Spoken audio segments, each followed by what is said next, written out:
HCl is a stronger acid in methanol than in DMF। মানে HCl যখন মিথানলে dissolved হচ্ছে তখন সে কিন্তু স্ট্রং অ্যাসিড হিসেবে বিহেভ করছে রাদার দ্যান DMF। যদি DMF এ HCl কে ইউজ করা সে তুলনামূলকভাবে কম অ্যাসিডিক নেচার দেখাচ্ছে।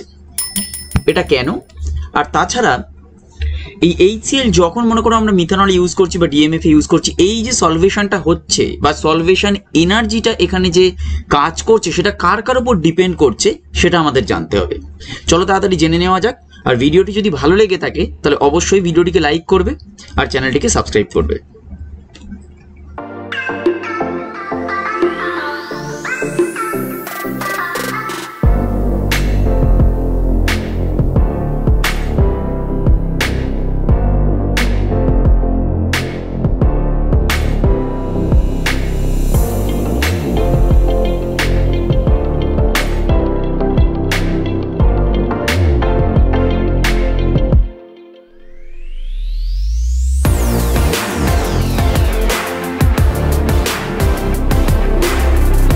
Welcome everyone two NS institute. আজকে আমাদের টপিক হলো বর্ন ইকুয়েশন, মানে মেইনলি যেটাকে ব্যাখ্যা আমরা করবো সেটা হচ্ছে সলভেশন এনার্জি। মানে সলভেশন এনার্জিটা হচ্ছে বর্ন ইকুয়েশন দিয়ে আমরা ব্যাখ্যা করব। আর এই যে আমরা বর্ন ইকুয়েশনটাকে আজকে বর্ন ইকুয়েশন নিয়ে আমরা পড়বো, তার আগে একটা কিছু জিনিস বলি, কারণ তার জিনিসটাকে যদি আমরা আগে থেকে ব্যাখ্যা না করি হট করে বর্ন ইকুয়েশনটা দেখালে জিনিসটা বুঝতে পারবে না। দেখো, এই যে সলভেশন এফেক্টটা হচ্ছে, এই সলভেশন এফেক্টটাকে অ্যাকচুয়ালি একটা ইলেকট্রোস্ট্যাটিক মডেল দিয়ে আমরা ব্যাখ্যা করতে চাইছি, যেখানে সলভেন্টটাকে অ্যাকচুয়ালি ধরে নেওয়া হচ্ছে একটা ডাই ইলেকট্রিক মিডিয়াম। তাহলে আমি আবারও বলছি যে আমরা এই যে পুরো জিনিসটা পড়ছি, এখানে এই যে সলভেশনটাকে নিয়ে আমরা কথা বলছি, সেই সলভেশনটা অ্যাকচুয়ালি কোথা থেকে আসছে? এটা one kind of electrostatic model, model যেখানে কিনা আমার যে সলভেন্টটা নেওয়া হচ্ছে সেই সলভেন্টটাকে আমরা বলছি ডাই ইলেকট্রিক মিডিয়াম। ওকে, তাহলে এখানে জিনিসটা হচ্ছে কি, তাহলে মনে করো একটা গ্যাস ফেজে কোনো সলভেশন হচ্ছে, তাহলে একটা গ্যাস ফেজে যখন সলভেশন হয় এটা কিন্তু সবসময়ের জন্যই এক্সোথার্মিক রিয়াকশন। মানে সলভেশন ইন গ্যাস ফেজ, এটাকে যদি বলা হয় তাহলে আমরা বলবো এটা হচ্ছে অলওয়েজ এক্সোথার্মিক। তাহলে এই যে সলভেশনটা হচ্ছে গ্যাস ফেজের, এই যে সলভেশনটা হলো, তাহলে এখানে একটা এনথালপি চেঞ্জ হবে। তাহলে এনথালপি চেঞ্জ অফ সলভেশনটাকে আমরা কি হিসেবে লিখতে পারি? এনথালপি চেঞ্জ অফ সলভেশনটাকে আমরা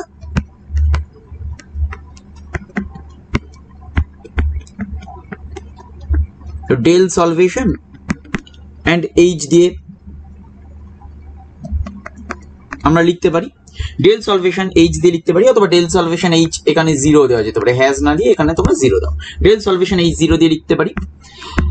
এখন এই যে এনথালপি চেঞ্জটা হচ্ছে সলভেশনের জন্য, যে এনথালপি চেঞ্জটা হচ্ছে সেটা কার কার উপর ডিপেন্ড করছে?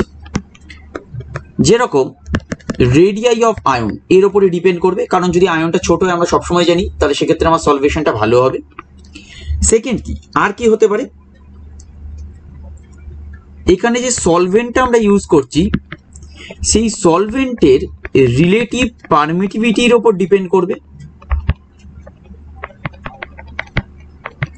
যে সলভেন্ট আমরা ইউজ করছি সেই সলভেন্টের রিলেটিভ পারমিটিভিটির উপরে অ্যাকচুয়ালি এই ডেল এইচ সলভেশন অথবা এনথালপি চেঞ্জ ইন সলভেশন এটা ডিপেন্ড করছে।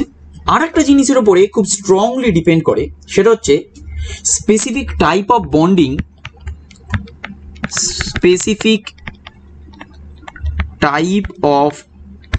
Bonding, between solvent and আয়ন্স। মানে আয়ন্স আর সলভেন্টের মধ্যে যদি কোনো স্পেসিফিক টাইপ অফ বন্ডিং হয় তাহলে নিঃসন্দেহে সলভেশনটা তো ভালো হবে।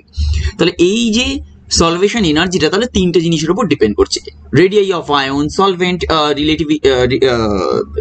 রিলেটিভ পারমিটিভিটি অ্যান্ড অথবা relative permittivity of solvent and specific type of bonding between solvent and ions. এখানে যে মেইনলি জিনিসটা কাজ করে সেটা হচ্ছে হাইড্রোজেন বন্ডিং। মানে মেইন যে বন্ডিংটা এখানে আমরা পড়বো সেটা হচ্ছে হাইড্রোজেন বন্ডিং। ওকে, তাহলে এই অবধি আমরা যেটা পড়লাম তার মধ্যে থেকে আরেকটা জিনিস আমরা বলি, এই যে এখন এখানে গ্যাস ফেজে আমরা যে সলভেশনের কথা বলছি, সেক্ষেত্রে যদি আমরা টোটাল ফ্রি এনার্জি চেঞ্জটাকে ক্যালকুলেট করতাম গ্যাস ফেজের ক্ষেত্রে, তাহলে সেটা কিন্তু নিয়ারলি ইকুয়ালস টু এনথালপি চেঞ্জের সাথে সমান হতো। এটা কেন? কারণ গ্যাস ফেজের ক্ষেত্রে টোটাল যে এনট্রপি চেঞ্জ সেটা নিয়ার ইকুয়ালস টু 0। তাই যদি হয় তাহলে আমরা জানি কি ডেল জি ইকুয়ালস টু কি ডেল এইচ মাইনাস টি ডেল্টা এস। এখন তাই যদি হয় এই ডেল্টা এসটা তো নিয়ারলি ইকুয়ালস টু 0, তাহলে আমরা বলতে পারি যে এই delta zeta is nearly equals to হয়ে যাবে আমার এনথালপি চেঞ্জ। তাহলে এটা আরেকবার বলি যে আমরা গ্যাস ফেজের যে সলভেশনটা পড়ছি, মানে গ্যাস ফেজের যখন সলভেশন হচ্ছে সেক্ষেত্রে actually entropy contributions for this proton transfer, মানে গ্যাস ফেজে যে প্রোটন ট্রান্সফারটা হচ্ছে সেক্ষেত্রে যে এনট্রপি চেঞ্জটা হচ্ছে সেটা কিন্তু অ্যাকচুয়ালি, বা এনট্রপি কন্ট্রিবিউশন যেটা হচ্ছে সেটা কিন্তু অ্যাকচুয়ালি নেগলিজিবল, অথবা এতটাই ছোট যে সেটাকে কনসিডার নাও করা যেতে পারে। সেক্ষেত্রে তাহলে কি হবে যে ফ্রি এনার্জি চেঞ্জটা হবে সেটা প্রায় ডেল এইচ এর সাথে সমান হয়ে যাবে। কিন্তু সলিউশনের ক্ষেত্রে আমরা যখন পড়বো, মানে ফর এক্সাম্পল আমরা যদি এখন এই এটাকেই সলিউশনের জন্য বলে দিই, তাহলে সেক্ষেত্রে কিন্তু এটা not equals to del H. কেন? কারণ এক্ষেত্রে ডেল এস যেটা থাকছে সেটা কিন্তু নট ইকুয়ালস টু 0, অথবা এটা তুলনামূলকভাবে অনেক বড় কোয়ান্টিটি যেটাকে আমরা নেগলিজিবল হিসেবে ধরতে পাচ্ছি না। তাহলে এক্ষেত্রে কি হবে? এক্ষেত্রে জিনিসটা আলাদা হয়ে যাবে। তাহলে এক্ষেত্রে যদি জিনিসটা আলাদা হয় তাহলে আমরা এই যে সলভেশনের জন্য যে ফ্রি এনার্জি চেঞ্জটা আমরা সেটাকে কিভাবে বার করব? তাহলে আলটিমেটলি কি হবে, এই যে ইকুয়েশনটা আসছে এটাকেই আমরা বলছি বর্ন ইকুয়েশন। তাহলে বর্ন ইকুয়েশনটা অ্যাকচুয়ালি কি সেটা ভালো করে বোঝো, যে the gives free energy of a solvation of a ion, the gives free energy, মানে আমরা ডেল সাইন দিয়ে একেবারে সলভেশন লিখে আমরা জি লিখছি, ইকুয়ালস টু হচ্ছে মাইনাস এন, মানে Avogadro number, Z square into E square by 8 pi epsilon 0 into R into 1 minus 1 epsilon R. আচ্ছা, এই জিনিসটা আমি আরেকবার বলি। তাহলে এই যে জিনিসটা হচ্ছে এখানে কি, মানে এই ডেফিনেশনটাকে আমরা কি হিসেবে বলতে পারি? গিভস free energy of solvation of ion can be identified as the energy involved in transferring the anion from a vacuum into a solvent of relative permittivity epsilon r. Okay, আমি আরেকবার বলছি, the Gibbs free energy of solvation of a ion can be identified as the energy involved in transferring the anion from a vacuum into a solvent of relative permittivity epsilon R. তাহলে এই যে জিনিসটা হচ্ছে এটাকেই আমরা বলছি born equation. এটা কিন্তু যখন আমরা কি বললাম যে গ্যাস ফেজের যখন সলভেশন হচ্ছে, গ্যাস ফেজের সলভেশনের ক্ষেত্রে কিন্তু আমার অ্যাকচুয়ালি ডেল জিটা ডেল এইচ এর সাথে সমান হয়ে যাবে। কেন? কারণ সেক্ষেত্রে অ্যাকচুয়ালি যে এনট্রপি কন্ট্রিবিউশনটা থাকছে সেটা হচ্ছে নেগলিজিবল বা ভেরি স্মল টু অ্যাকাউন্ট। সেক্ষেত্রে ওই জন্য del zeta nearly equals to del H. কিন্তু যখন সলভেশন হচ্ছে তখন কিন্তু এনট্রপি এফেক্টটাকে আমার অ্যাকাউন্টে নিতে হচ্ছে, অথবা এটা অ্যাকাউন্টেবল। যেহেতু এনট্রপি এফেক্টটাকে আমায় নিতে হচ্ছে, তাই সেক্ষেত্রে আমার এইরকম একটা ইকুয়েশন আসছে যেটাকে আমরা কি বলছি, বর্ন ইকুয়েশন বলছি। এই বর্ন ইকুয়েশনে এন এ যেটা আছে, এই এন এটা কি, এটা হচ্ছে আমার অ্যাভোগাড্রো নাম্বার।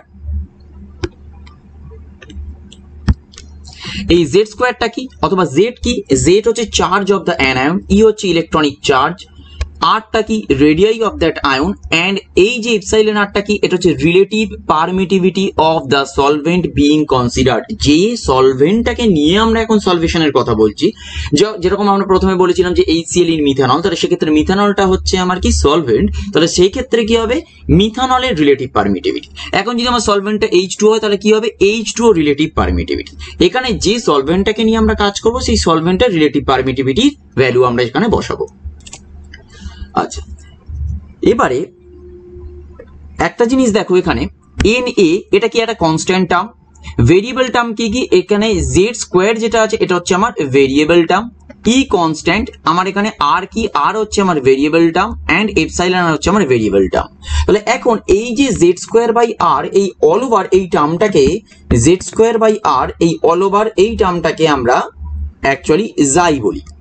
তাহলে জেড স্কোয়ার বাই আর এটা কি, এটা হচ্ছে এক ধরনের ইলেকট্রোস্ট্যাটিক প্যারামিটার, ইলেকট্রোস্ট্যাটিক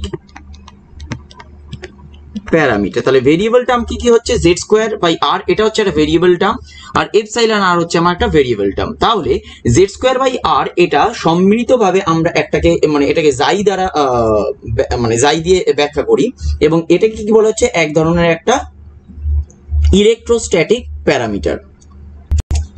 তাহলে এখন এই যে ডেল জি জিরো সরি সলভেন্টের যে গিবস ফ্রি এনার্জির ইকুয়েশনটা ছিল সলভেশনের জন্য, তাহলে সেটাকে চেঞ্জ করে কি লেখা যায় দেখো, আমরা তাহলে এরকম ভাবে লিখতে পারি minus N A E square into জাই divided by 8 pi just epsilon zero আমরা লিখবো, এন্ড এখানে কি থাকবে 1 মাইনাস 1 বাই এপসাইলন আর।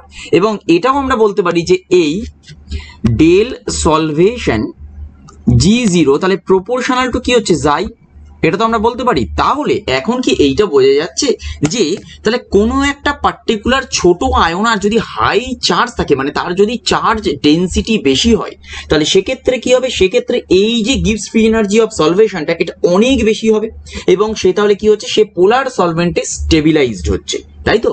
কারণ ডেল সলভেশন যে জিটা আছে জি জিরো, বা এই যে free energy Gibbs free energy of সলভেশনটা আছে এটা প্রপোর্শনাল টু জাই। তাহলে কোনো একটা হাই চার্জ আয়ন এবং তার যদি রেডিয়াইটা ছোট হয়, তাহলে সে পোলার সলভেন্টে অনেক বেশি স্টেবিলাইজড হবে, কারণ ডেল জি জিরোর অল ওভার ভ্যালুটা অনেক বেশি পরিমাণে সেক্ষেত্রে নেগেটিভ হবে। এবার আমরা আসি যে এ তো অ্যাকচুয়ালি এপসাইলন আর এর উপরেও নির্ভর করছে।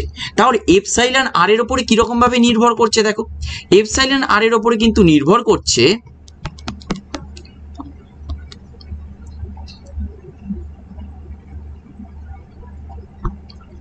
এপসাইলন এর উপর কিরকম ভাবে নির্ভর করছে দেখো, এপসাইলন আর যদি আমার বাড়ে তাহলে কি হবে, এপসাইলন আর যদি আমার বাড়ে তাহলে অল ওভার এই 1 ব্র্যাকেটের মধ্যে যে টার্মটা থাকবে তার ভ্যালুটা কি হবে, বেশি হবে।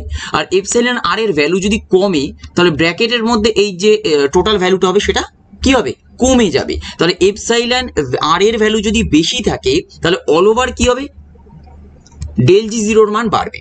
তাহলে এপসাইলন আর ভ্যালু বাড়া মানে কি, বাড়া মানে কি relative permittivity of the solvent এটা ভ্যালু বেশি হওয়া উচিত। তাহলে যেসব সলভেন্টের রিলেটিভ পারমিটিভিটি এই যে ভ্যালুটা আছে এটা যাদের ক্ষেত্রে বেশি, তাহলে তাদের ক্ষেত্রে কি হবে, এই গিবস এনার্জি অফ সলভেশন এটা তুলনামূলকভাবে বেশি হবে।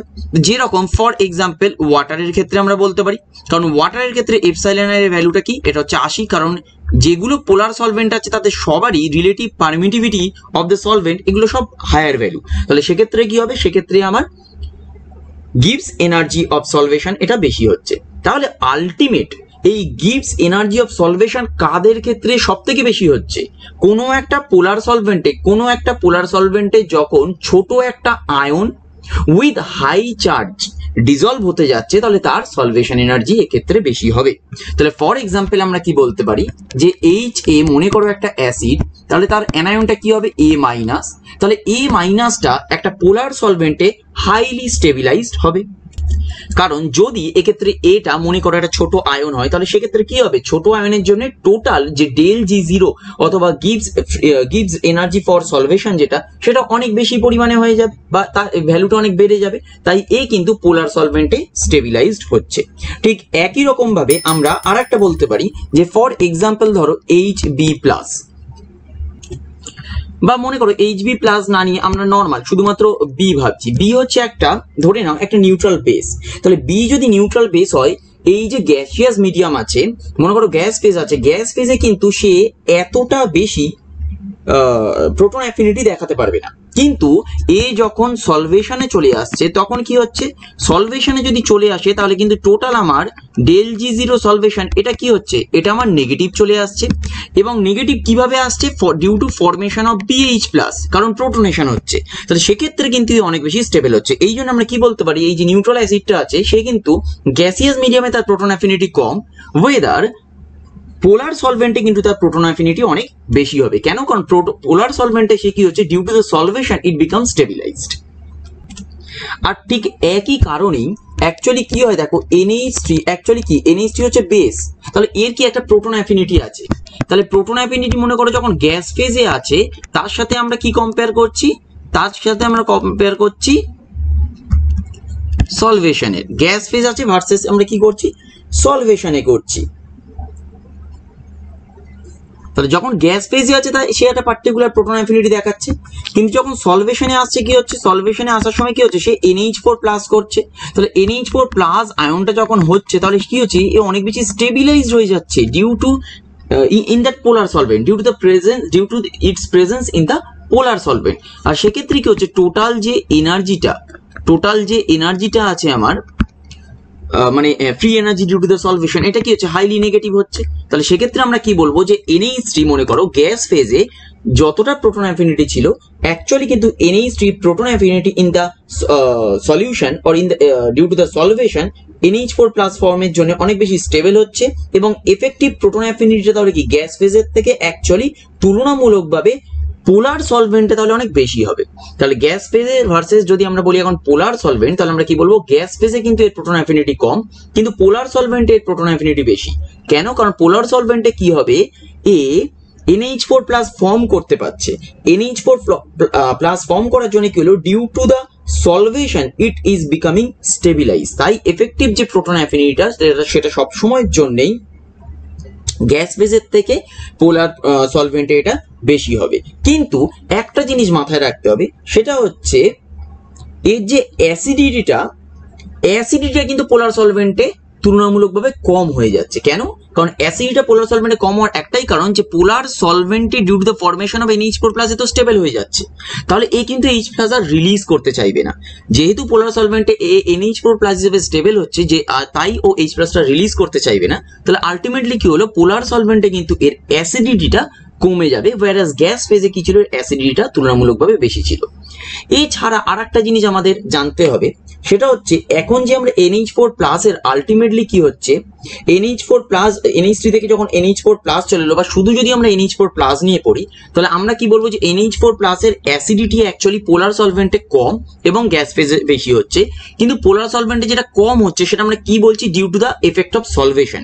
কিন্তু due to the effect of solvation আমরা যেটুকু ভাবছি যে কম হবে, অ্যাকচুয়ালি কিন্তু NH4 প্লাস এর অ্যাসিডিটি ইন পোলার সলভেন্ট ওর থেকে আরো কমে যায়। কেন? তাহলে আমি কি বলছি যে NH4 প্লাস এর অ্যাসিডিটি যেটা আছে সেটা পোলার সলভেন্টে কি হয়, পোলার সলভেন্টে এটা কম থাকে, এটা হচ্ছে এক্সপেকটেশন। কেন? কারণ due to the effect of solvation. Actually কি হচ্ছে, অ্যাকচুয়ালি হচ্ছে লোয়ার দ্যান এক্সপেক্টেড, মানে কি আমরা যতটা ভাবছি কম হয় তার থেকে কিন্তু আরো বেশি পরিমাণে কম হয়ে যায়। কেন আরো বেশি পরিমাণে কম হয়? Due to the effect of hydrogen bonding. তাহলে প্রথমেই আমরা একটা জিনিস বলেছিলাম যে আয়নস এবং যে তোমার সলভেন্টের রিলেটিভ পারমিটিভিটির উপর ডিপেন্ড করে, তাছাড়া আর একটা জিনিসের উপর ডিপেন্ড করতে পারে যেটা অ্যাকচুয়ালি আমরা এখনো পর্যন্ত অ্যাকাউন্টে নিইনি। সেটা কি? সেটা হচ্ছে effect of some kind of bonding interaction between the solvent and that particular ion. তাহলে এখন যে NH4 প্লাস আয়নটা আছে, আগের আয়নটার সাথে এখন যদি কম্পেয়ার করি, NH4 প্লাস আয়নটা কি হচ্ছে, due to presence of high electronegative atom nitrogen, এ কি করবে, এ ওয়াটারের সাথে একটা হাইড্রোজেন বন্ডিং ফর্ম করবে, যেটা কিনা একটা এক্সট্রা স্টেবিলিটি দেবে। আর এই এক্সট্রা স্টেবিলিটি দেওয়ার জন্য কি হবে, সে H প্লাসটা যেটুকু পরিমাণে ছাড়তো তুলনামূলকভাবে আরো কম পরিমাণে ছাড়বে, কারণ অ্যাকচুয়ালি কি হলো, due to the presence of hydrogen bonding it will be further more stabilized. তাহলে এর অ্যাসিডিটি অ্যাকচুয়ালি তো আমরা এক্সপেক্ট করেছি কমে যাবেই, কারণ পোলার সলভেন্টের সলভেশন হচ্ছে, তাই এর অ্যাসিডিটি কমে যাবেই, del G0 নেগেটিভ হচ্ছে। কিন্তু যেটুকু ভাবছিলাম কমবে, অ্যাকচুয়ালি তার থেকে আরো বেশি পরিমাণে কমে যাবে। কেন? Due to the effect of hydrogen bonding it will undergo with water molecules. Okay, ঠিক একই কারণে আমরা যখন লেকচারটা শুরু করেছিলাম একটা কোশ্চেন বলেছিলাম যে HCl is stronger acid in methanol rather than in DMF। কেন হচ্ছে দেখো, তাহলে HCl এর যে কনজুগেট বেস সেটা কি, সেটা হচ্ছে Cl মাইনাস। তাহলে Cl মাইনাস যখন আমার একটা পোলার সলভেন্টে চলে আসছে, কি পোলার, এখানে হচ্ছে CH3OH, এ হচ্ছে একটা পোলার সলভেন্ট। তাহলে পোলার সলভেন্ট যখন চলে আসছে, Cl মাইনাসটা কি করছে, Cl মাইনাসটা কিন্তু একটা স্ট্রং হাইড্রোজেন বন্ডিং ফর্ম করছে উইথ মিথানল। আর এই স্ট্রং হাইড্রোজেন বন্ডিংটা ফর্ম করার জন্য কি হবে, আলটিমেটলি এই স্ট্রং হাইড্রোজেন বন্ডিংটা যদি ফর্ম করে, তাহলে Cl মাইনাসটা কি হচ্ছে, অনেক বেশি পরিমাণে স্টেবিলাইজড হয়ে যাচ্ছে ইন পোলার সলভেন্ট। তাহলে এখন আমরা জানি যে কনজুগেট বেস যদি বেশি পরিমাণে স্টেবল হয়, তাহলে কি হবে, অ্যাসিডটা তুলনামূলকভাবে বেশি অ্যাসিডিক হবে। তাই হচ্ছে, তাহলে আমরা কি এখানে ব্যাখ্যা করছি, Cl মাইনাসের স্টেবিলিটি দিয়ে, কনজুগেট বেসের স্টেবিলিটি দিয়ে। এখন Cl মাইনাসটা স্টেবল কিভাবে হচ্ছে, নর্মাল পোলার সলভেন্টও আমরা তো জানি, নর্মাল পোলার সলভেন্টে অ্যাজ পার বর্ন ইকুয়েশন এটা স্টেবিলাইজড হবে ডিউ টু দ্য সলভেশন, কিন্তু এর থেকেও বেশি পরিমাণে স্টেবল হয়ে যাচ্ছে কেন, due to the presence of hydrogen bonding between Cl minus and that hydrogen of methanol. তাহলে এই কারণে এই যে হাইড্রোজেন বন্ডিংটা হচ্ছে, এই কারণে কি হবে, যে কনজুগেট বেস Cl মাইনাসটা বেশি পরিমাণে স্টেবল হলো। আর কনজুগেট বেস স্টেবল হওয়া মানেই আমরা কি জানি, এর তার করসপন্ডিং অ্যাসিডটা বেশি পরিমাণে অ্যাসিড হবে। কিন্তু যখন এই DMF আসছে, DMF এর ফুল ফর্ম কি, DMF এর ফুল ফর্ম হচ্ছে ডাই মিথাইল ফর্মালডিহাইড। তাহলে কি, ডাই মিথাইল ফর্মালডিহাইড মানে জিনিসটাকে দেখতে কি রকম হবে, আমরা যদি বলি তাহলে জিনিসটা মানে ডাইমিথাইল ফর্মালডিহাইড কি হবে দেখতে, একটা CHO গ্রুপ থাকছে, সেটা হচ্ছে ফর্মালডিহাইডের জন্য, আর কি হবে NMe2, কারণ NH2 এর জায়গায় ডাইমিথাইল হয়ে যাচ্ছে। এক্ষেত্রে কিন্তু কোনো হাইড্রোজেন বন্ডিং এ পার্টিসিপেটও করতে পারবে না। কেন করতে পারবে না, হ্যাঁ এখনো তোমরা বলতে পারো যে এখানে তো হাইড্রোজেন আছে, তাহলে কি হাইড্রোজেন বন্ডিং এ কেন পার্টিসিপেট করবে না, কারণ এই হাইড্রোজেনটা কিন্তু অ্যাকচুয়ালি কার্বনের সাথে যুক্ত, অক্সিজেনের সাথে নয়।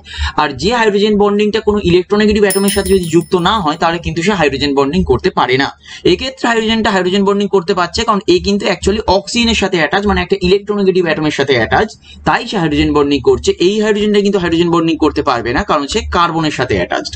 তাহলে এবার বোঝা গেল যে DMF যখন থাকছে, তাহলে DMF কি হচ্ছে, Cl মাইনাসটা যখন আসছে নর্মাল সলভেশন হচ্ছে, ডিউ টু দ্য সলভেশন ও স্টেবল হচ্ছে, ঠিক আছে, কিন্তু কোনো এক্সট্রা স্টেবিলিটি নেই। এক্সট্রা স্টেবিলিটি কার ক্ষেত্রে আসছে, মিথানল যখন আমরা ইউজ করছি, সেক্ষেত্রে কি হচ্ছে, due to the presence of hydrogen bonding Cl minus, that is the conjugate base of HCl is becoming further stabilized, and that's why HCl is behaving as a stronger acid in methanol rather than in DMF. তাহলে ভিডিওটা যদি তোমাদের ভালো লেগে থাকে অবশ্যই like করো আর চ্যানেলটিকে সাবস্ক্রাইব করো। আর এই ভিডিও সংক্রান্ত যদি কোনো ধরনের কোনো ডাউট থাকে বা কোনো ধরনের কোনো স্টাডি মেটেরিয়াল বা কিছু যদি প্রয়োজন হয়, তাহলে ডিরেক্টলি আমাদেরকে এই নাম্বারে, যে গিভেন নাম্বার দেওয়া আছে, এখানে হোয়াটসঅ্যাপ করবে, এবং এই যে গিভেন ইমেল আইডি আছে সেখানে মেলও তোমরা করতে পারো। So thank you for watching this video and see you in the next class. Bye by.